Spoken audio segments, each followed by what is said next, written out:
Bonjour à vous tous et bienvenue. Je m'appelle Daniel et ensemble nous allons partir à la découverte des communes de l'Oise.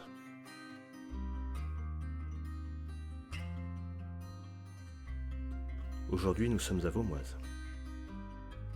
Vaumoise compte environ 1000 habitants appelés Vaumoisiens et Vaumoisiennes et se trouve sur la D 1324 entre Crépy-en-Valois à l'ouest et Villers-Cotterêts à l'est. Il est situé au sud-est du département et fait partie du canton de Crépy-en-Valois et de l'arrondissement de Senlis. Ce village a eu les noms successifs de Valis-Moisis, Vamosium vers 1145, Valmésia, Vaulmoise et enfin Vaumoise.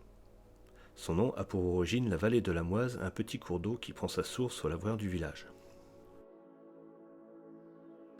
La fondation de Vaumoise devrait remonter à l'époque carolingienne. Les Acta Sanctorum, actes des saints, considérable collection de volumes consacrés aux saints de l'Église catholique, signalent effectivement le passage à Vaumoise des reliques de saint Arnoux transférées de V à Crépy-en-Valois le 27 septembre 949. On ne rencontre pas d'autres mentions du village avant le XIIe siècle. L'histoire de Vaumoise est celle du duché du Valois. Le village dépendait de la châtellenie de Crépy-en-Valois, capitale de tout le duché. La seigneurie de cette ville a toujours appartenu au roi ou à des grands de premier ordre depuis le IXe siècle.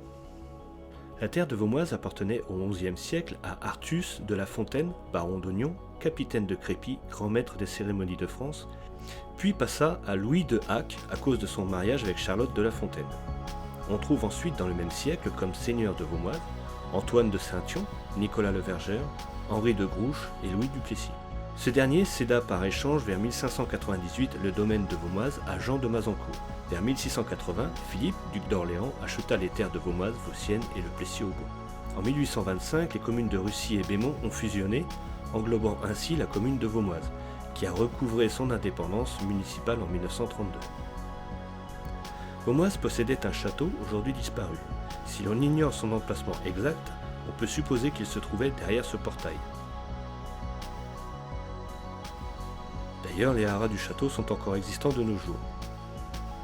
Ces haras ont d'ailleurs été restaurés dernièrement et réhabilités en logements neufs. À noter la présence d'un pigeonnier carré dans la cour. Nous nous trouvons ici dans la partie la plus ancienne de Vaumoise qui est aussi la partie basse, avec son église et son ancienne mairie-école.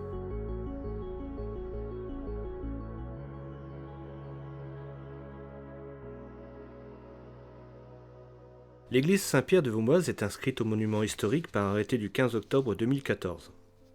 Elle a été construite d'un seul jet au cours des années 1150, mais son clocher central et sa nef ont été détruits pendant la guerre de Cent Ans et reconstruits dans un style frustre au cours du XVIe siècle. Reste le transept légèrement remanié sous la même campagne, l'abside et les deux absidioles qui illustrent parfaitement la transition du style roman vers l'architecture gothique, et forment un ensemble pittoresque avec leur toiture en pierre sous la forme de calottes sphériques. Fermés en 2011 pour travaux, ces derniers ont dû être arrêtés en 2014. L'église, en forme de croix, a une nef moderne mais sans bas-côté, obscure et humide. Le chœur et les transepts ont leurs arches en fer à cheval et leurs nervures descendent sur des colonnes groupées à chapiteaux garnis de palmes et d'autres feuillages. La sacristie du côté nord de la nef a été détruite en 2013 lors des travaux de restauration générale de l'église. L'église en travaux a été dépouillée de son mobilier, de son autel et de sa décoration, mais mise à l'abri. Le plafond de l'église a beaucoup souffert, surtout à cause des 7 tonnes de fientes de pigeons qui en ont été enlevées. En remontant la rue de l'église, sur la droite, les pierres saillantes de la base d'un haut mur que tous les enfants, dont moi, ont un jour escaladé, nous conduisent à un immense porche.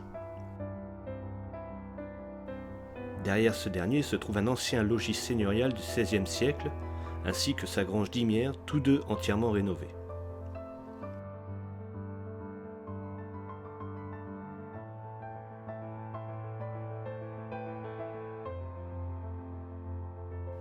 En sortant, on peut encore voir un ancien panneau de signalisation en pierre qui daterait de 1954.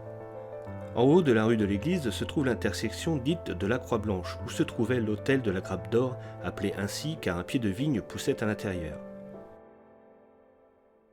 Et en face de la rue de l'église, la rue de la Croix Blanche qui, passé un pont SNCF, nous mène au lycée professionnel de Vaumoise.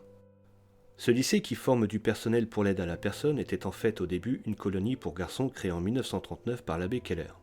Avant d'être appelée lycée, cette école était connue sous le nom de maison familiale. Repartons sur la départementale 1324 en direction de Villers-Cotterêts. On trouve la place du village où se tient la fête foraine et à côté l'ancienne poste. En fait, la deuxième ancienne poste, car la première poste était cette maison. Vaumoise comptait au début du XXe siècle plusieurs cafés et d'autres commerces de proximité. Dans les années 80, il y avait encore 4 cafés, une boulangerie, une boucherie, 2 épiceries, un garage avec dépôt de carburant et même un coiffeur. Actuellement, il n'y a plus aucun commerce dans le village. En face de la dernière poste se trouve une grande maison qui était appelée Le Village, car à elle seule, elle a été tour à tour épicerie, boulangerie, boucherie et finalement entrepôt pour Monsieur Vaillant, négociant en vin. D'ailleurs, il possédait 3 grosses cuves où il stockait son vin, dont 2 enterrées dans son terrain. Et c'est ce qui sauva sa maison lorsque, durant la Seconde Guerre mondiale, une bombe tomba sur une de ces cuves enterrées, noyant l'explosion dans des centaines de litres de vin. À quelques mètres de là se trouve la mairie, construite en 1912, et le monument aux morts. Non loin de la mairie, 2 belles villas, la villa Bon Repos et la villa des Grands Charmes. Tout près de la Nationale 2, route reliant Paris à la frontière belge, se trouve la gare de Vaumoise et l'ancien café de la gare, qui étrangement ne se trouve pas sur le territoire communal, mais sur le territoire de la commune de Coyolles, dans l'Aisne, département limitrophe.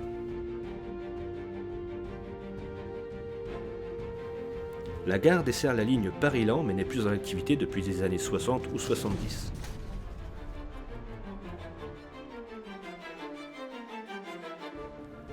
Avant de quitter ce village qui me tient personnellement à cœur, redescendons vers l'église où l'on peut voir une statue de la Vierge Marie au-dessus d'un ancien puits. Ensuite, suivons la route jusqu'au lavoir dont le toit trop abîmé a été enlevé mais que la mairie aimerait bien restaurer. Et suivons le cours de la Moise qui, autrefois jalonné de 3 moulins, nous conduit à un endroit appelé le Maroc. Le Maroc, c'est un lieu dit calme et verdoyant avec 2 étangs, dont un pour la pêche.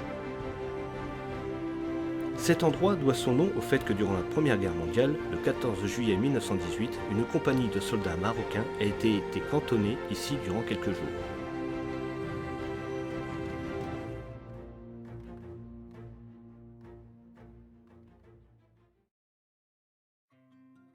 Voilà, j'espère que vous avez aimé découvrir ce village autant que j'ai apprécié le redécouvrir en préparant cette vidéo.